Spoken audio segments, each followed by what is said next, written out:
Hi friends, welcome to DSN TET ట్రాపీ revision classes. ఈ రోజు మనం జాతీయ పాఠ్య ప్రణాళిక చట్టం అంటే ఎన్సిఎఫ్ నేషనల్ కరికులం ఫ్రేమ్వర్క్ 2005 గురించి ఎక్స్ప్లెయిన్ చేసుకోబోతున్నాము. ప్రీవియస్ వీడియోలో ఆర్టీఈ 2009 గురించి క్లియర్ ఎక్స్ప్లెనేషన్ ఇచ్చానండి. ప్రతి బిట్టు పూర్తి విశ్లేషణతో ఎక్స్ప్లెయిన్ చేశాను. ఎవరైనా వీడియో చూడని వాళ్ళు ఉంటే ఒకసారి చూడండి. ఈ రోజు మనం ఎన్సిఎఫ్ 2005 ఎక్స్ప్లెయిన్ చేసుకుందాము. ఎవరైనా మన టెలిగ్రామ్ గ్రూప్లో జాయిన్ కాని వాళ్ళు ఉంటే జాయిన్ కాండి, ఎందుకంటే ప్రతి వీడియో అందులో పోస్ట్ చేస్తాను. లింక్ డిస్క్రిప్షన్లో ఇస్తాను, ఫాలో అవ్వండి. దేశవ్యాప్తంగా పాఠ్య ప్రణాళికను సులభతరం చేయాలనే ఉద్దేశంతో భారత ప్రభుత్వం 2005లో ఎన్సిఎఫ్కి రూపకల్పన చేసింది. ఎన్సిఎఫ్ 2005 యొక్క ఉద్దేశం ఏంటంటే దేశవ్యాప్తంగా పాఠ్య ప్రణాళికను ఈజీ వే సులభతరం చేయాలనే ఉద్దేశం ఎన్సిఎఫ్ 2005ది. ఓకే, ఎన్సిఎఫ్ని రూపొందించిన బాధ్యతను ఎస్సీఆర్టీకి అప్పగించింది. ఎన్సిఎఫ్ని రూపొందించిన బాధ్యతలు ఎవరికి అప్పగించింది? ఎన్సిఈఆర్టీ. ఎన్సిఆర్టీ అంటే national council for education research and training. ఇది ఎక్కడ ఉంది? ఢిల్లీలో ఉంది. Okay, national council for education research and training ఎక్కడ ఉంది? ఢిల్లీలో ఉంది. ఎన్సిఆర్టీ 2004 జూలైలో డాక్టర్ యశ్పాల్ అధ్యక్షన 34 మంది సభ్యులతో కూడిన ఒక కమిటీ నియమించింది. ఎన్సిఎఫ్ ఏమో ఎన్సిఆర్టీకి అప్పగించింది కదా. ఎన్సిఆర్టీ 2004 జూలైలో డాక్టర్ యశ్పాల్ అధ్యక్షన 34 సభ్యులతో కూడిన ఒక కమిటీని నియమించింది. ఈ కమిటీ తన నివేదికను 2005 ప్రభుత్వానికి సమర్పించింది. ఈ కమిటీ 2005లో నివేదికను ప్రభుత్వానికి సమర్పించింది. ఈ నివేదికను కేబ్ 2005 సెప్టెంబర్లో ఆమోదించింది. ఎన్సిఆర్టీ ఒక కమిటీ వేసింది కదా, యశ్పాల్ కమిటీ, అది కేబ్ 2005 సెప్టెంబర్లో ఆమోదించింది. మరి కేబ్ అంటే central advisory board of education, అంటే కేంద్ర విద్యా సలహా సంఘం. ఓకే, నెక్స్ట్ ఇది ఇంపార్టెంట్, కేబ్ అనేది కేంద్ర విద్యా సలహా సంఘం. నెక్స్ట్ ఎన్సిఎఫ్ 2005 రూపకల్పనకి ఆధారం ఏంటి చూద్దాం. 1993లో స్కూల్ బ్యాగ్ బరువుపై అధ్యయనం చేయుటకు నియమించిన యశ్పాల్ కమిటీ సూచించిన శ్రమలేని అధ్యయనం, భారం లేని విద్య, లర్నింగ్ వితౌట్ బర్డెన్. అంటే దీని యొక్క రూపకల్పనకి ఆధారం ఏంటంటే 1993లో స్కూల్ బ్యాగ్ యొక్క బరువుపై యశ్పాల్ కమిటీ ఒకటి సూచించింది. అదేంటి? లర్నింగ్ వితౌట్ బర్డెన్, భారం లేని విద్య, శ్రమ లేని అభ్యసనం కొనసాగించాలి పాఠశాలలో అని చెప్పారు. స్వతంత్ర భారతదేశంలో 2005 కన్నా ముందు 4 సార్లు పాఠ్య ప్రణాళిక పునఃసమీక్షించడం జరిగింది. అంటే పునఃసమీక్ష అంటే రివ్యూ. 2005 కన్నా ముందు 4 సార్లు రివ్యూ చేసిరట. దేన్ని? పాఠ్య ప్రణాళికను. ఎప్పుడెప్పుడు? 1975లో, 1984లో, 1985లో, 2000 సంవత్సరంలో. అంటే 2005కి ముందు 4 సార్లు పునఃసమీక్షించారు పాఠ్య ప్రణాళికని. Note: APSCF Andhra Pradesh state curriculum framework 2011లో రూపకల్పన చేయబడింది అన్నట్టు. ఎన్సిఎఫ్ 2005 ప్రకారం ఏపీఎస్సిఎఫ్ రూపకల్పన చేశారు. యశ్పాల్ కమిటీ సిఫార్సు. ఎన్సిఎఫ్ సిఫార్సు ఏంటో తెలుసుకుందాం.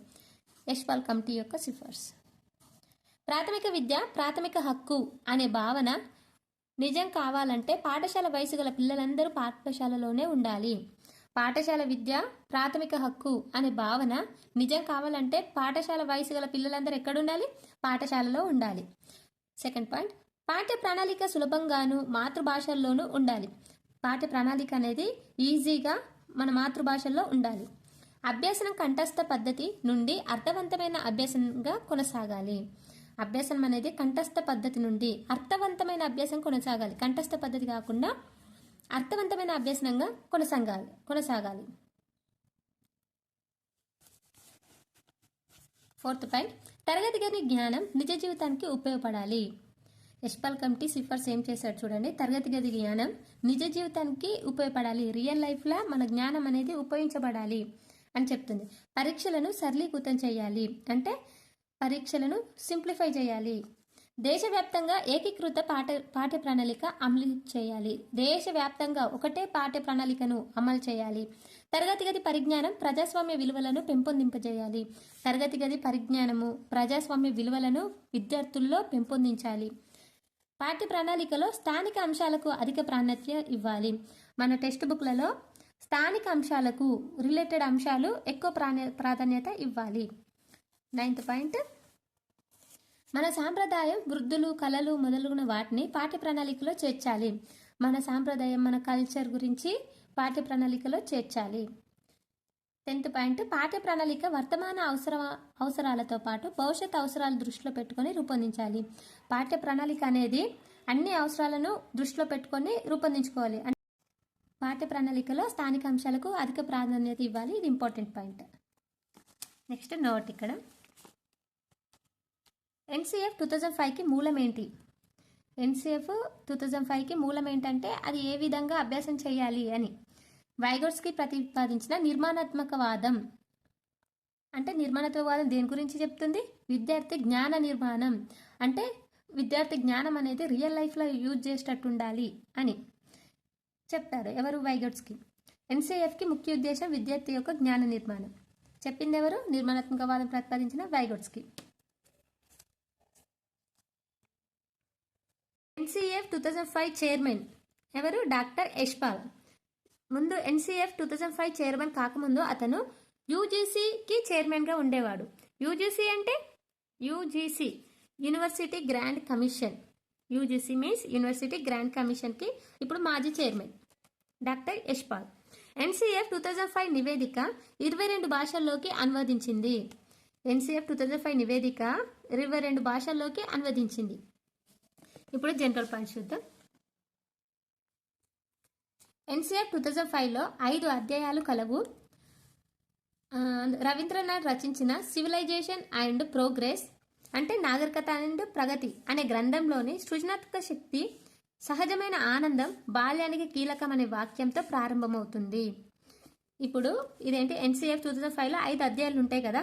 ఆ అధ్యాయాలలో ఫస్ట్ స్టార్టింగ్ దేంతో స్టార్ట్ అవుతుందంటే రవీంద్రనాథ్ రచించిన సివిలైజేషన్ అండ్ ప్రోగ్రెస్ అనే గ్రంథంలోని సృజనాత్మకత, సహజమైన ఆనందం బాల్యానికి కీలకం అనే వాక్యాలతో ప్రారంభమవుతుంది. NCF 2005 starting points. ఇప్పుడు 5 అధ్యాయాలు అని చెప్పిన కదా, అవేంటో తెలుసుకుందాం. ఫస్ట్ అధ్యాయం విద్యా దృక్పథం.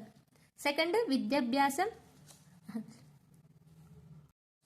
ఎన్సీఎఫ్ 2005 5 అధ్యాయాలు కలవు అని చెప్పాను కదా. అందులో ఫస్ట్ది విద్యా దృక్పథం, సెకండ్ది అభ్యాసనం విజ్ఞానం, థర్డ్ది పాఠ్య ప్రణాళిక రంగాలు ప్రాథమిక దశలు మూల్యాంకనం, 4th పాయింట్ పాఠశాల తరగతి గది పరిసరాలు, 5th క్లాస్ పాఠశాల వ్యవస్థాపరమైన నిర్వహణ సంస్థాగత సంస్కరణలు.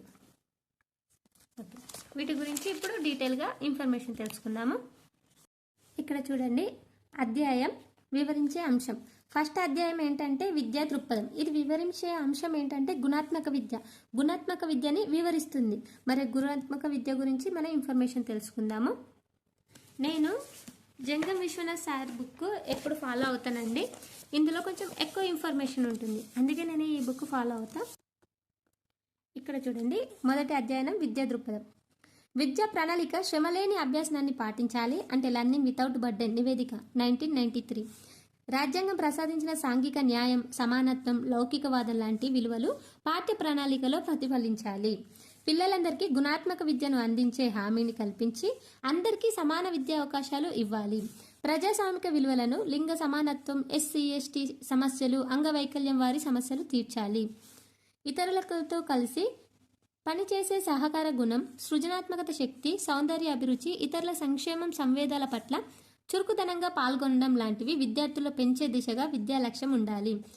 ఇప్పుడు ఫస్ట్ దాని గురించి వివరించే అంశం ఏంటంటే గుణాత్మక విద్య, మళ్ళీ శ్రమలేని అభ్యాసనం, మళ్ళీ ఇంకొకటి ఏంటిది క్రియేటివిటీని, లింగ సమానత్వాన్ని, ఇతరుల యొక్క సంక్షేమం, సంవాదాల పట్ల చురుకుదనంగా పాల్గొనేటట్లు విద్యార్థులను మంచి విద్యా లక్ష్యం వైపు ప్రోత్సహించాలి అని తెలియజేసేది మొదటి అధ్యాయం. సెకండ్ అధ్యాయం ఏంటంటే అభ్యాసనం జ్ఞానం విజ్ఞానం. ఇది వివరించే అంశం ఏంటంటే సృజనాత్మకత, కృత్యాధార బోధన, క్రియాత్మక పద్ధతి. ఇందులో ఇంపార్టెంట్ పాయింట్స్ ఏంటంటే విద్యార్థిలో జ్ఞానాన్ని నిర్మించుకునేలా, సృజనాత్మకత పెంపొందించేలా చర్యలు తీసుకోవాలి. ప్రయోగాత్మక పద్ధతిలో చురుకైన అభ్యాసం కొనసాగించాలి. అనగా పుస్తక జ్ఞానం కంటే అనుభవాత్మక జ్ఞానానికి ఎక్కువ ప్రాధాన్యత ఇవ్వాలి. ఇక్కడ చూడండి, విద్యార్థుల జ్ఞానాన్ని నిర్మించుకునేలా, క్రియేటివిటీ పెంపొందించేలా చర్యలు తీసుకోవాలి. మళ్ళీ ప్రయోగాత్మక పద్ధతిలో అభ్యాసన చేయాలి. పుస్తక జ్ఞానం కంటే ఎక్స్పెరిమెంట్ ప్రయోగాలు చేయడం వల్ల అనుభవం వల్ల ఎక్కువ మనం ప్రాధాన్యత ఇవ్వాలి, వాటికే ఎక్కువ జ్ఞానం ఇంప్రూవ్ అవుతుంది మనం ప్రయోగం చేయడం ద్వారా, ఎక్కువ గుర్తుంటుంది కూడా. నెక్స్ట్, విద్యార్థుల్లో సృజనాత్మకత వెళ్లి తీసేందుకు వీలుగా పాఠ్య ప్రణాళికలను తయారు చేయాలి. వాళ్ళ క్రియేటివిటీకి సంబంధించి పాఠ్య ప్రణాళికలను తయారు చేయాలి. మళ్ళీ విద్యార్థులు సమగ్ర అభివృద్ధి విధానాన్ని పరిగణనలోకి తీసుకొని విద్యార్థి శారీరక మానసిక వికాసాలు, అతడికి ఇతరులతో ఉండే పరస్పర చర్యలు, అంతర్ సంబంధాలు తెలుసుకొని వ్యవహరించాలి. విద్యార్థి కేంద్రీకృత విధానాన్ని ప్రాధాన్యత ఇచ్చి దెబ్బల శిక్షణకు వ్యతిరేకంగా బోధనాభ్యాసం జరిపి పిల్లలకు అభ్యాసనంలో భౌతిక ఉద్వేగ భద్రతలను కల్పించాలి. అంటే దెబ్బల శిక్షణకు వ్యతిరేకంగా అంటే కొట్టడం మానేసి వారి యొక్క అభ్యాసనంలో భౌతికంగా ఉద్వేగంగా భద్రత కల్పించాలి. నెక్స్ట్ థర్డ్ అధ్యాయం. మూడవ అధ్యాయం ఏంటి? విద్యా ప్రణాళిక క్షేత్రాలు, రంగాలు, పాఠశాల దశలు, పరిగణం, మదింపు.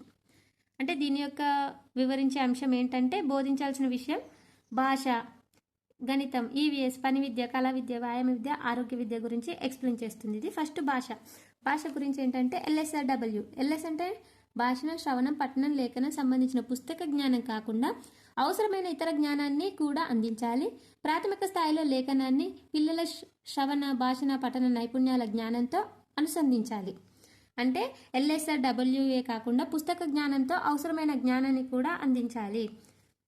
నెక్స్ట్, మాతృభాషలో బోధన ఉత్తమ మాధ్యమంగా భావించి త్రిభాష సూత్రాన్ని అమలు చేసే ప్రయత్నం చేయాలి. అంటే మనం భాష గురించి తెలుసుకున్నాం కదా, మాతృభాషలో బోధన జరపాలి, మళ్ళీ అగైన్ 2 లాంగ్వేజెస్ నేర్చుకోవాలని చెప్పాను కదా. అదే సందర్భంలో మాతృభాషను గిరిజన భాష కూడా ఒక మాతృభాష అని మర్చిపోకూడదు. ఓకే. నెక్స్ట్, మాతృభాషలోనే బోధన.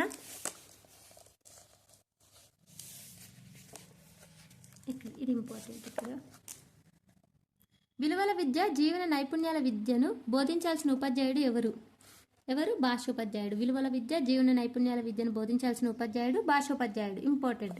నెక్స్ట్, గణితం నుండి ఇంపార్టెంట్ పాయింట్ ఏంటంటే తార్కిక ఆలోచించగల వ్యక్తిగా తీర్చిదిద్దడమే లక్ష్యంగా ఉండాలి. అంతేగాక ఇతర సబ్జెక్టుల అధ్యయనానికి గణితం ఉద్దీపనగా పనిచేయాలి. నెక్స్ట్, ఇక్కడ పని అనుభవం, కంప్యూటర్ బోధన బోధించే ఉపాధ్యాయుడు ఎవరంటే గణిత ఉపాధ్యాయుడు. ఇంపార్టెంట్. విద్యార్థుల శ్రమ ప్రపంచంలోకి అడుగులు వేసేట్లు ప్రోత్సహించాలి. పర్యావరణ పరిరక్షణ పద్ధతులను ప్రోత్సహించాలి. ఎవరు? సైన్స్ ఉపాధ్యాయుడు. ఈ పని అనుభవం, కంప్యూటర్ విద్య మాత్రం గణితం, మ్యాథ్స్ టీచరే. నెక్స్ట్, లలిత కళలు, సాంస్కృతిక విద్యలకు బోధించే ఉపాధ్యాయుడు విజ్ఞాన శాస్త్రం. లలిత కళలు అనగానే తెలుగు అనుకుంటా కానీ కాదు. లలిత కళలు, సాంస్కృతిక విద్యలు బోధించే ఉపాధ్యాయుడు సైన్స్ ఉపాధ్యాయుడు. పౌరశాస్త్రం పేరును రాజనీతి శాస్త్రంగా మార్చారు. పౌరశాస్త్రాన్ని ఒక సబ్జెక్టుగా ప్రణాళిక చేర్చిన వారు ఆంగ్లేయులు, వలసవాదులు. ఇక్కడ చూడండి, పౌరశాస్త్రం పేరును రాజనీతి శాస్త్రంగా మార్చారు. పౌరశాస్త్రానికి ఒక సబ్జెక్టు ప్రణాళిక చేర్చిన వారు ఆంగ్లేయులు, వలసవాదులు. ఇక్కడ ఇంపార్టెంట్ పాయింట్స్. 4th అధ్యయనంలో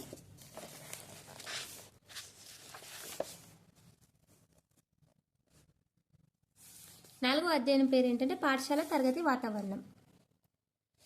ఇందులో ఇంపార్టెంట్ ఏంటంటే విద్యార్థుల్లో క్రమశిక్షణతో పాటు ప్రజాస్వామ్య విలువలను పెంపొందించాలి.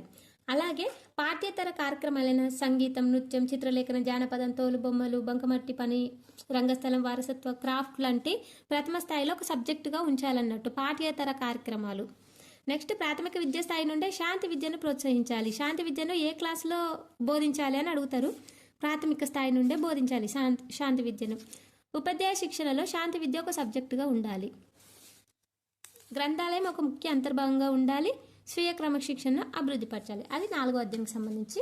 5వ అధ్యాయానికి సంబంధించి 5వ అధ్యాయం పేరు సంస్థాగత సంస్కరణలు. ఇందులో ఉపాధ్యాయుడు ఒక సంధానకర్తగా ఉండాలి. వికేంద్రీకృత పద్ధతిలో పాఠ్య పుస్తక రచన జరగాలి.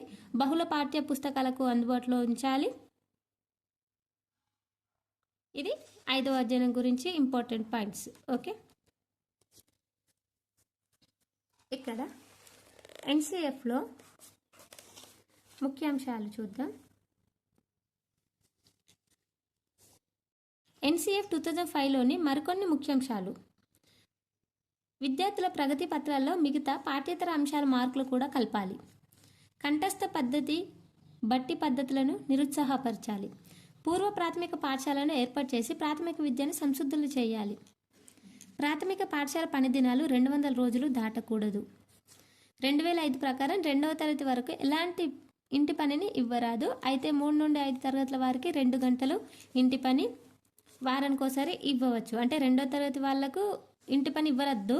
3 నుండి 5 తరగతుల వాళ్ళకి 2 గంటలు ఇవ్వాలట. ఇంటి పనిని వారానికి ఒకసారి ఇవ్వవచ్చు. 3 నుండి 5 తరగతుల వరకు 2 గంటలు ఇంటి పనిని వారానికి ఒకసారి ఇవ్వవచ్చు. 2 గంటలు వారానికి ఒకసారి ఇవ్వవచ్చు. కానీ ప్రాథమిక ఉన్నత స్థాయి వారికి రోజుకు 1 గంట చొప్పున వారానికి 6 గంటలు ఇంటి పని ఇవ్వాలి. 1, 2 తరగతులకు మౌఖిక పరీక్ష కానీ లిఖిత పరీక్ష కానీ నిర్వహించకూడదు. 1వ తరగతి వాళ్ళకి డిక్టేషన్లు ఎగ్జామ్స్ పెట్టరాదు.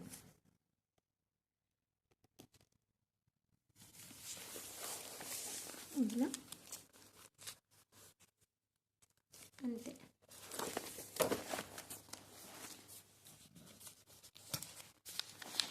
నెక్స్ట్ ఎన్సిఎఫ్ 2005 ప్రకారం మాతృభాష పునాదులపైనే ఆంగ్ల భాష పరిపూర్ణమవుతుంది. ఎన్సిఎఫ్ 2005 ప్రకారం భారతదేశపు బహుభాషా లక్షణం పాఠశాల జీవితాన్ని సుసంపన్నం చేసుకోవడానికి దోహదపడుతుంది. ఇంపార్టెంట్. ఇందులో బిట్స్ చూద్దాం ఇప్పుడు.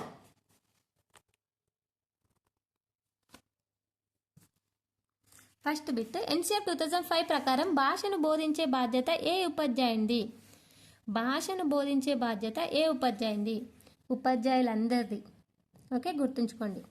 ఎన్సిఎఫ్ 2005 ప్రకారం ఒక పీరియడ్కి కేటాయించవలసిన సమయం ఎంత సమయం? 40 నిమిషాలు. ఎన్సిఎఫ్ 2005 ప్రకారం లలిత కళలను ఏ పాఠశాల స్థాయిలో ప్రవేశపెట్టాలి? ఎన్సిఎఫ్ 2005 ప్రకారం లలిత కళలను ఏ పాఠశాల స్థాయిలో ప్రవేశపెట్టాలి? ఇంతకుముందు చెప్పిన ప్రాథమిక స్థాయిలోనా, మాధ్యమిక స్థాయిలోనా, ఉన్నత స్థాయిలోనా, అన్ని పాఠశాల స్థాయిలోనా?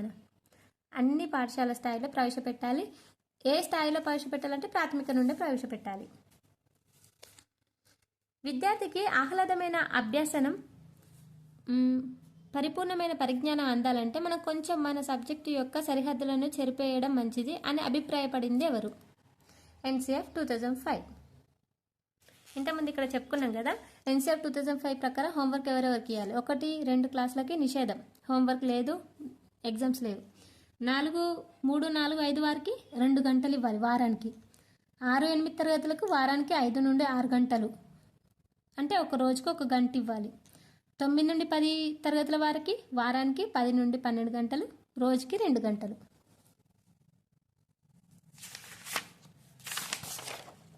ఇదండి. నెక్స్ట్ మనం బాలల హక్కుల ప్రకటనల గురించి తెలుసుకుందాం. యుఎన్ఓ. ఎంతమందికి ఇది ఎక్స్ప్లెనేషన్ కావాలో కామెంట్లో తెలియజేయండి. Thank you. మన వీడియో నచ్చితే లైక్ చేయండి, హైప్ ఇచ్చి ఎంకరేజ్ చేయండి.